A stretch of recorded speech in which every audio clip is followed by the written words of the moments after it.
Thank you for tuning into the Orchid Chronicles.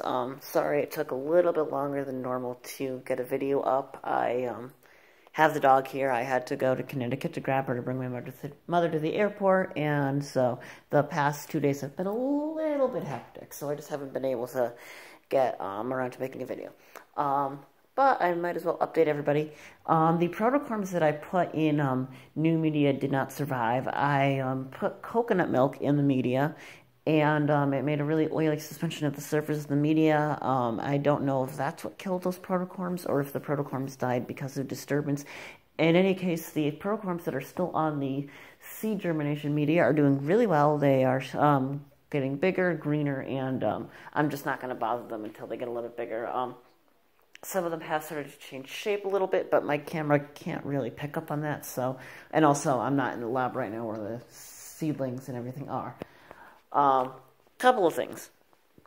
I brought in the dendrobiums and cymbidiums because we are getting frosts and snow. My blatilla and goodyear are still outside because they can survive the winter here, although I'll put the blatilla in a sheltered spot. I have my orchids on this orchid tree doing really well. My Wilsonaria is getting ready to bloom. You can see one flower stalk here, one flower stalk here.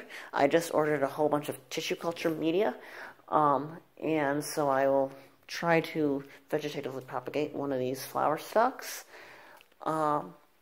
We have orchids here that are doing well. I repotted the Paphiopedilums just because their media was getting kind of gross on them, and one of the Paphiopedilums, which is over there, is actually like losing its roots, so I decided to repot it. Hopefully that fixes things. My dehydrated Phalaenopsis looks like it's recovering quite nicely. My Cattleya intergeneric that still has the seed pods seems to be doing really well. The Doris and Byron seeds, I think, are starting to germinate. They're enlarging on the media. Again, not shown here because, one, my phone wouldn't pick it up very well, and two, they are not in my house. Although I suppose I could set up an LED and put them under it if I really wanted to.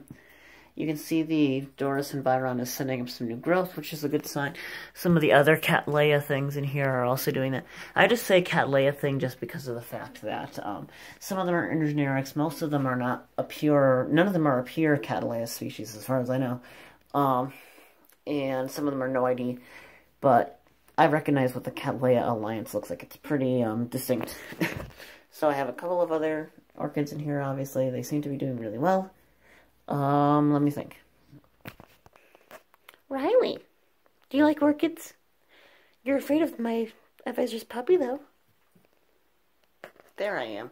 I also gotta say, I have not had any contamination issues with things that have gone into the glove box. So, yeah, I'm getting pretty good at making sure things don't get contaminated, making sure that things are sterile, and woohoo! Yay me.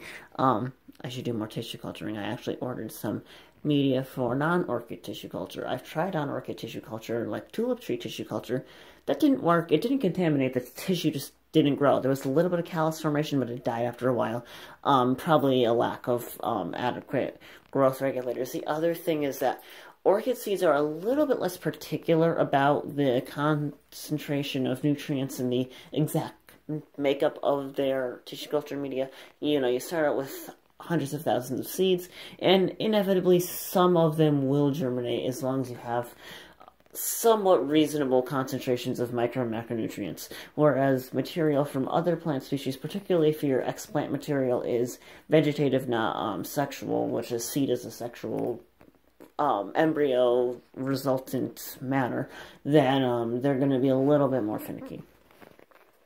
So, yeah, this is a short video, but that's alright. Riley and I have to go off and take care of some other stuff. But I will definitely update everybody when the Wilsonaria flowers open. I have some refrigerated Oncidium Alliance flowers, pollen in the refrigerator so that I can pollinate the flowers